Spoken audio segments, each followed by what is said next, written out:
What is up, everyone, and welcome to the Ratchet Motors YouTube channel.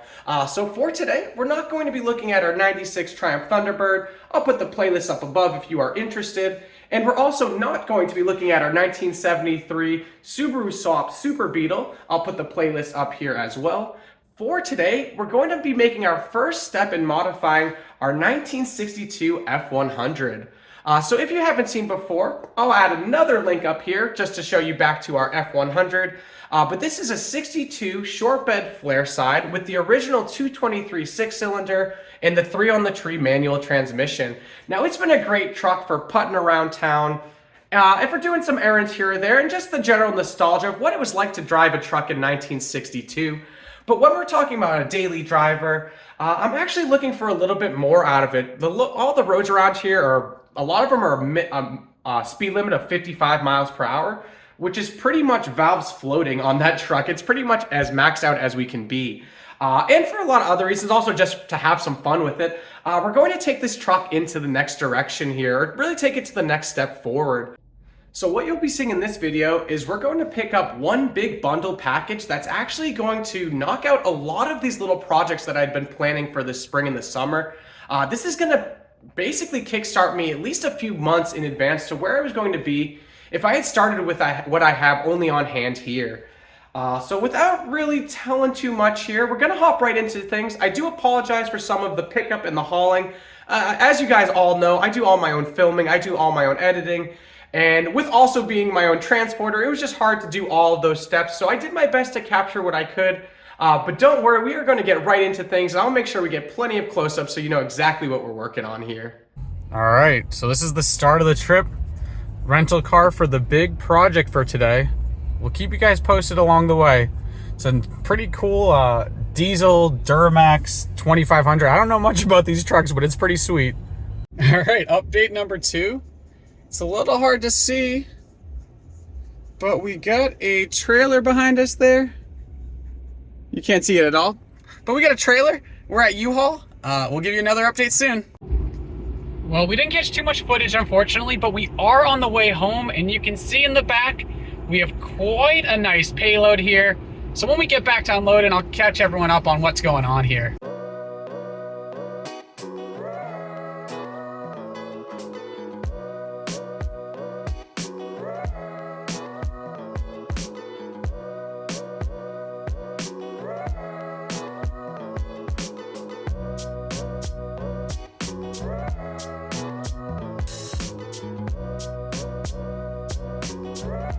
Alright, so now you can see where this winch comes into account here. So what we're actually going to do is we're going to mount the winch right to our concrete, and we're going to use that to pull our chassis into the garage. We have a little bit of a hill going into our garage here, so hopefully this winch is going to help us get everything up in here, and then we can bring back that U-Haul on the truck and we can start looking at what we actually have here. Alright, so we got the winch installed here. Gotta be honest with you, I didn't have the best luck with the drop-in anchors, mostly just user error there, but we did get them in. We got that winch mounted and a battery hooked up. We're gonna do a test pull just to see if it works, and then we'll jump right into trying the truck out. And we'll show a live test here just to show how it works. So it's really cool about this. This is from Harbor Freight. It even has a remote control here, which will be really helpful if I'm doing stuff on my own. I think I'm gonna be using this more than just for the truck right now. Check it out.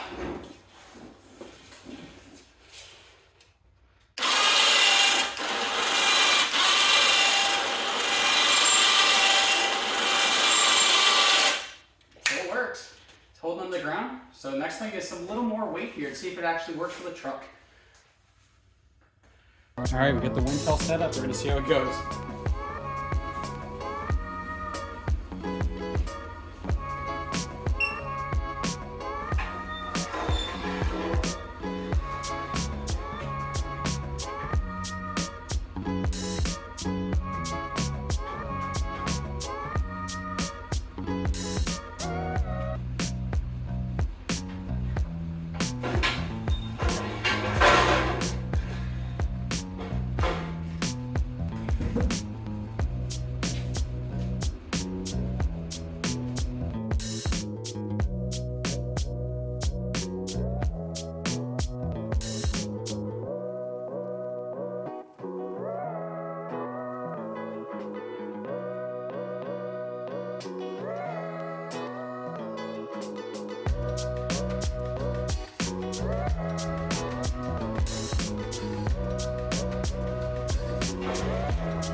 It's almost died there.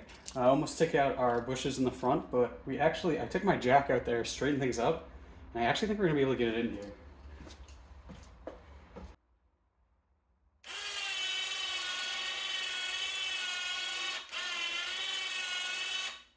And just to show it in action here, because I've been using the wireless remote. So you just hit retract.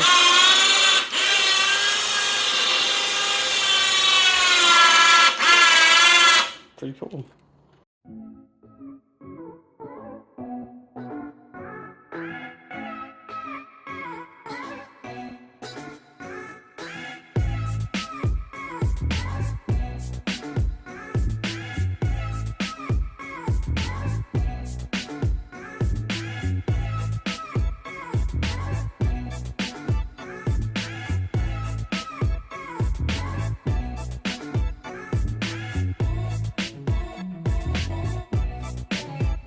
All right, so now that we have it in here, and I didn't die in the process or break everything along the way, we can finally kind of go over what exactly we're looking at here. So what I did, I always am window shopping on Facebook Marketplace, and I came across pretty much exactly what I wanted to do to my 62 F100. So what we have here is a 65 F100 frame that's been completely cleaned, and I think it's been powder coated or painted. I have to actually look a little bit closer to figure that out.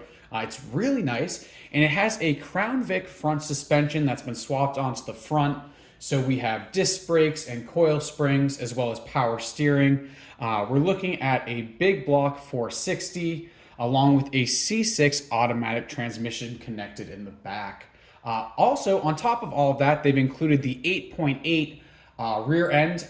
I guess I should say this isn't out of a Crown Vic. It's the same setup as a Crown Vic, but it appears this is actually out of maybe a Lincoln Continental or a Lincoln Town Car. So again, same front suspension setup as the Crown Vic. We also have an 8.8 rear end. I looked at the tag on there. It should be a 373 gear ratio with a limited slip differential, disc brakes in the back here. So again, this is really the full package to bring my 62 F100 really to the next level here. So I'd always been interested in doing this Crown Vic front suspension swap, along with looking into a bigger power plant for the actual drivetrain here. And again, I came across someone else who had basically given up on their project, and I swooped in there and kind of snuck in and took it for a really good deal. So as I showed, I picked up a rental truck off of Turo. I grabbed a U-Haul car hauler.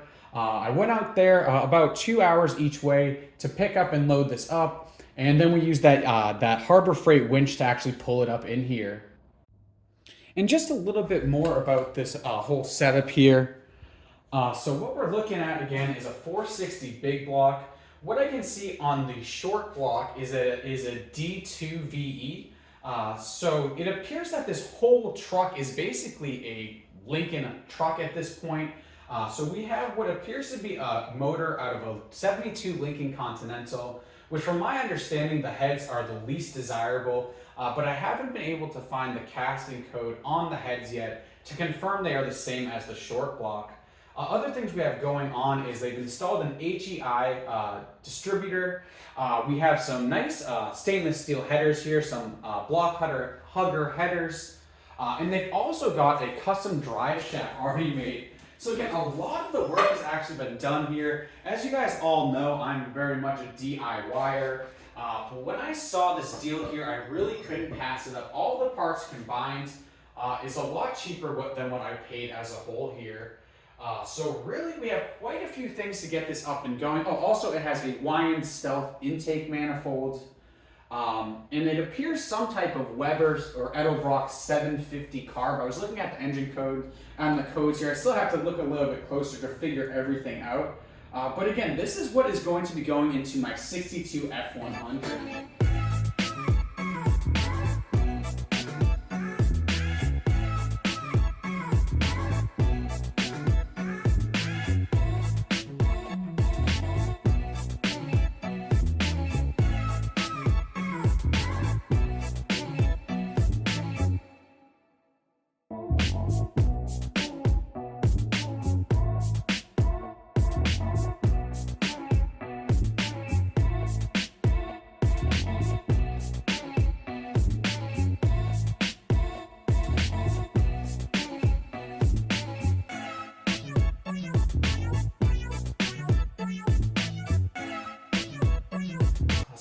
really everything we have for this one. So let me know what you guys think here.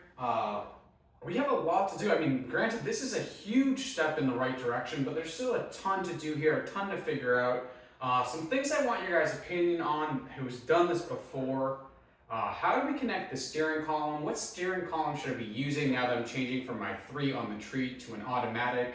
How are we going to do our power steering? I saw some people are using the Mustang electric racks. I saw people are using Volvo electric power steering pumps, or we can always just get a standard 460 power steering pump as well. We're thinking about air conditioning, brake master cylinder. Any opinions you guys have on any of this, please share in the comments below. Other things I'm thinking of are small upgrades we might be able to do before we put everything together. Maybe a cam and head package. So again, all opinions are greatly appreciated. Let me know what you guys think. I'm super excited to get this going. We are going to have to finish up that Triumph Thunderbird first, just to recoup some of our money and to get that out of the garage. I was never planning on keeping that. That was always a project to get some cash back in our pockets from all these different projects going on here. So again, let me know what all of you think. Thank you for joining in. If you like what you saw, hit the like button. Be sure to share with your friends and subscribe for more content, and hope to see you again soon.